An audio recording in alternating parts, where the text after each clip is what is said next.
To lace your shoes using the crisscross method, start by placing your shoe in front of you with the toe facing away from you. Thread your lace through the two eyelets closest to the toe of the shoe and pull until the lace is an even length on both sides. Then, take the right end of the lace and pass it through the next eyelet down on the left side.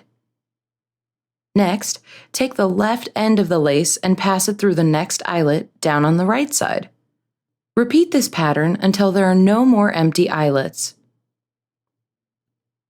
If your heels slip a lot in your shoes, use the heel locking lacing method instead. Follow all the steps for the crisscross method until the last pair of eyelets. Then, instead of crossing each lace to the other side, thread the laces over and through the eyelets directly below them.